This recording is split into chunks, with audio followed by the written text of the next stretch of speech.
ಇನ್ನು ಮುತ್ತಪ್ಪರ್ ರಾಯ್ ಕಿರಿಯ ಪುತ್ರನ ಮೇಲೆ ಫೈರಿಂಗ್ ಆಗಿತ್ತು ಇತ್ತೀಚೆಗೆ.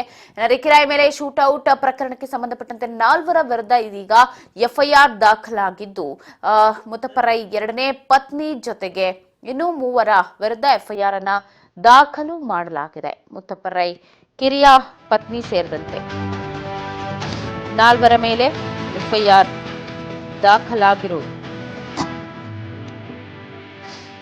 ಪ್ರಕರಣ ರದ್ದು ಕೋರಿ ಅರ್ಜಿ ಸಲ್ಲಿಸಿದ್ದಾರಂತೆ ಅನುರಾಧ. ಮುತ್ತಪ್ಪರ್ ರಾಯ್ ಎರಡನೇ ಪತ್ನಿ ಅನುರಾಧ ಸೇರಿ 4 ವಿರುದ್ಧ ದೂರು ದಾಖಲಾಗಿದ್ದು,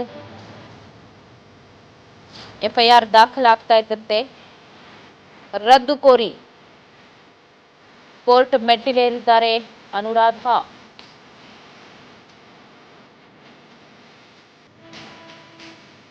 ಕೇಸ್ನ ಏಟು ಆರೋಪಿ ರಾಯ್ ಎರಡನೇ ಪತ್ನಿ ಅನುರಾಧ ಅರ್ಜಿಯನ್ನ ಹಾಕಿದ್ದಾರೆ ಬೇಲ್ ರದ್ದು ಮಾಡಿ ಅಂತ. ನನ್ನ ಮಾತ್ರ ಏನಿರೋದಿಲ್ಲ ಅಂತ, ಬೇಲ್ ರದ್ದು ಮಾಡಬೇಕು ಅಂತ.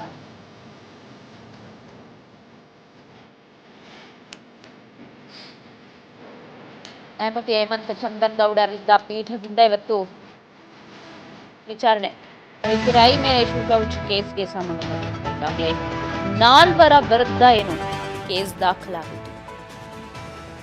ಮುತ್ತಪ್ಪರ್ ರಾಯ್ ಎರಡನೇ ಪತ್ನಿ ಅನುರಾಧ ಮತ್ತಿತರರ ಮೇಲೆ ರಾಕೇಶ್, ರಾಜೇಶ್ ಈ ರೀತಿ 4 ಮೇಲೆ ಎಫ್ಐಆರ್ ದಾಖಲಾಗಿತ್ತು.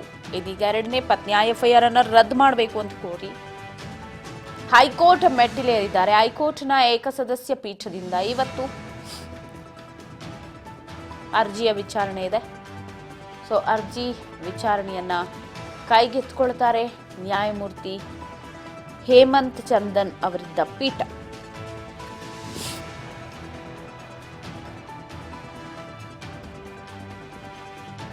ಏನಾಗಬಹುದು? ರದ್ದು ಮಾಡ್ತಾರಾ ಅಥವಾ ಜೈಲ್ ಗತಿ ಆಗತ್ತಾ? ಬಿಡದಿಯ ಅವರ ನಿವಾಸದ ಬಳಿಯೇ ಆದಂತಹ ಶೂಟೌಟ್ ಅಂದ್ರೆ ಎಲ್ಲಾ ಗೊತ್ತಿದ್ದವರು, ಅವರ ಚಲನವಲನ ಎಲ್ಲವನ್ನ ಕೂಡ ಗಮನಿಸ್ತಿದ್ದವರೇ ಈ ಶೂಟೌಟ್ ಅನ್ನ ಮಾಡಿಸಿದ್ದಾರೆ. ಅದು ಎರಡನೇ ಪತ್ನಿನೇ ಮಾಡಿಸಿರಬಹುದು.